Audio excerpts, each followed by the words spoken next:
Jusun began a nationwide indefinite strike on April the 6th over the non-implementation of judicial financial autonomy as enshrined in the Constitution. President Muhammadu Buhari had signed an executive order granting financial autonomy to the Judiciary and State House of Assembly in May 2020 after several agitations. However, many people have begun to question the justifiability of the continued judiciary workers' strike action. Joining me on the news to discuss the Jusun strike in line with the Constitution is a senior advocate of Nigeria, Toyin Bashorun. Thank you very much for joining us at this point. So looking at all of this, the strike action was embarked upon since April the 6th. Do you think the continued strike is justifiable? Thank you very much for having me. I don't think so. Why? But I don't think so because of the provisions of the Trade Union Act, the Trade Disputes Act, the Constitution, especially Section 9 of the Trade Union Dispute Amendment Act. Now, normally, I do appreciate that workers are entitled to go on strike and vitiate and ventilate rather their positions recognized in the law. But then we can't put something on nothing. The law says, peradventure, you succeed in going through all the provisions of the Act, you comply with the Trade Union Act, you've gone to arbitration, you've tried your best, you still have to strike. It can't go on for more than 21 days by common law. So after 21 days, you're supposed to take a break. But look at what we're having now.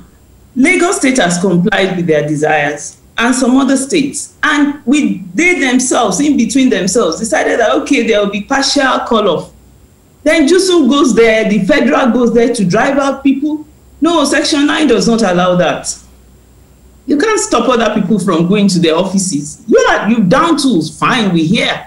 But you can't ask other people not to go into their offices to work.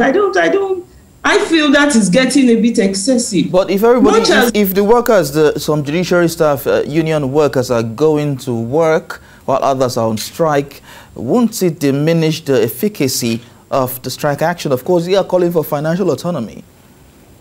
No, I don't think so.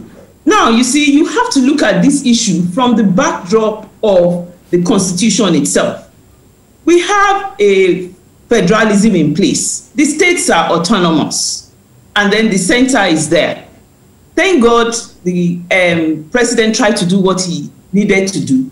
Whether he did it in accordance with the Constitution is another matter. But suffice to say, what he was saying has been said by the Supreme Court and decided upon since 1983. It's been on. The laws are settled. Fine, the governors went a little bit overboard. They have now been brought to order with the way the strike has gone.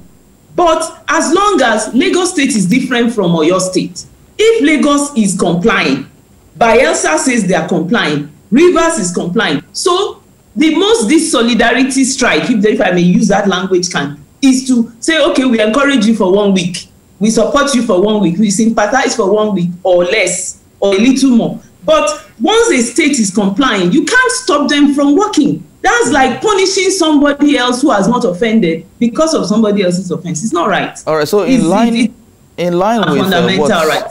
what's going on at this point, would you say that embarking on a strike action, of course, looking at the fact that judiciary workers are calling for financial autonomy, will you say this is the ultimate panacea to solving this problem?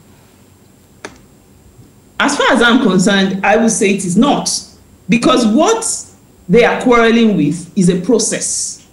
And you see, I still believe we can't put something on nothing. If we're quarreling with a process that has evolved over time, whereby somehow the governors have extended or overstepped their boundaries in the three-arm of government structure for some reason or the other, they are zealous.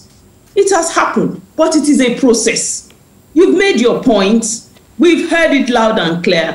You then give that process a chance to run its course. So you say you are encouraging that this strike should end now? It has to end. With all due respect, I appreciate what is going on. Listen, Some people are supposed to get bail. There is a case in Ibadan. The judge had already decided on granting bail, but she wanted to dot an I or cross a T and adjourned to the next day. And Jusun strike starts. So what happens to that person?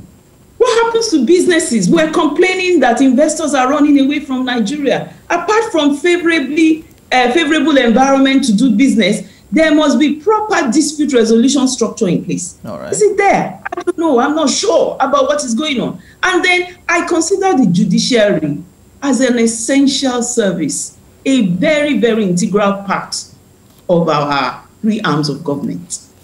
All right, yes, Senior Advocate of Nigeria, Toyin Bashorun, I apologize for stopping you at this point, but we have to go. Thank you very much for talking to us.